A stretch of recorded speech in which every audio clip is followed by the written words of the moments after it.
when Hitler declared war on the United States on December 11, 1941, just 4 days after Pearl Harbor. Many in his inner circle were stunned. He had no treaty obligation to Japan to do so. It was a decision born from a profound and ultimately fatal underestimation of American resolve. But why? Why did the German High Command so completely misjudge the United States? Today, we're doing a deep dive into one of the biggest strategic blunders of World War II. First, let's look at the German perception of America in the 1930s and early 40s. From their perspective, the US was a nation still reeling from the Great Depression. They saw a country deeply divided by political infighting and plagued by a powerful isolationist movement. Key figures like Charles Lindbergh and the America First Committee argued passionately against getting involved in another European war. Two German strategists. This looked like a nation without the will to fight. They saw a society they considered decadent, racially mixed, and lacking the martial spirit they believed was unique to their own Aryan ideology. Hitler himself famously dismissed America as a mongrel society, incapable of producing a first-rate military. This perception wasn't just propaganda. It was a core belief in the Nazi leadership. They looked at America's relatively small, peacetime army in 1940 and laughed. They compared its size to the massive, battle-hardened Wehrmacht and saw no contest.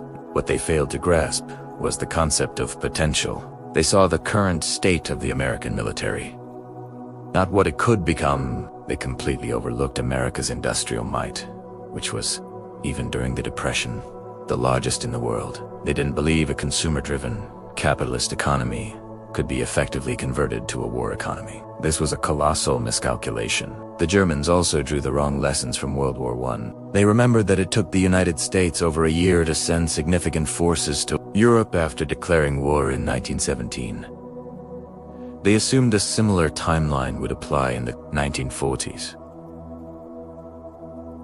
This gave them a false sense of security. They believed they could defeat the Soviet Union on the Eastern Front long before the Americans could make any meaningful impact in the West. Hitler's plan was to knock out Russia, consolidate his control over Europe, and then deal with the US and Britain from a position of unassailable strength. He thought he had plenty of time. So, when Japan attacked Pearl Harbor, Hitler saw an opportunity, not a threat. He believed the attack would bog the Americans down in the Pacific, distracting them from Europe entirely. Declaring war, in his mind, was a move that would encourage Japan to be even more aggressive against American and British interests, while also allowing his U-boats to unleash unrestricted warfare against American shipping in the Atlantic. He thought it was a brilliant strategic play that would keep the US off his back. He couldn't have been more wrong. The attack on Pearl Harbor didn't fracture American society. It united it in a way nothing else could have. The isolationist movement vanished overnight. The debate was over. A nation that had been reluctant to enter the war was now consumed by a burning desire for retribution. This surge of national unity was something the German leadership, with its cynical view of democracy, simply could not comprehend. And then there was the Industrial Awakening. The arsenal of democracy, as President Roosevelt called it, roared to life with astonishing speed. Factories that once made cars were now churning out tanks and planes. Shipyards that were nearly dormant were suddenly building naval vessels at a record-breaking pace.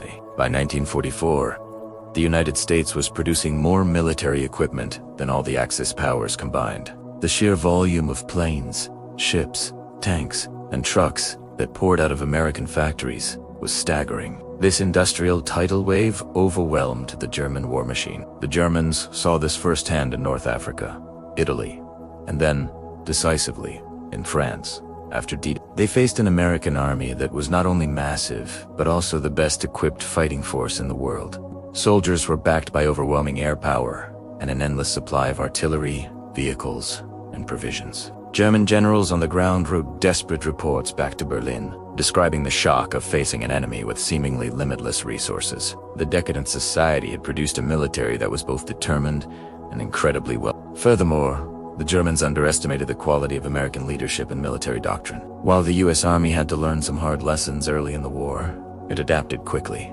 Commanders like Eisenhower, Patton, and Bradley proved to be brilliant strategists and motivators. The American military embraced flexibility, mobility, and combined arms warfare on a scale that often outmatched their German counterparts, who were increasingly hampered by Hitler's rigid and often irrational orders. In the air, the US Army Air Forces, alongside the British RAF, systematically dismantled the Luftwaffe and destroyed Germany's industrial capacity. The strategic bombing campaign, while devastating, crippled fuel production, destroyed factories, and shattered transportation networks, making it impossible for the German army to sustain its fight on multiple fronts. The very industrial power Germany had dismissed was now being used to bring it to its knees from the sky. So, looking back, the German underestimation of America was multifaceted. It was ideological, rooted in a racist belief in their own superiority. It was historical, based on a flawed reading of World War I.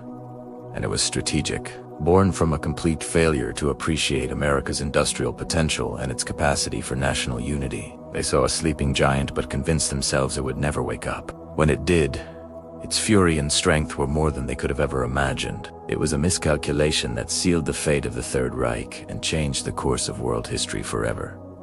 Thank you so much for watching. This is a complex topic, and we've only scratched the surface. What other aspects of this miscalculation do you find interesting? Let me know in the comments below. And if you enjoyed this deep dive, make sure to like, subscribe, and hit that notification bell so you don't miss our next video. See you next time.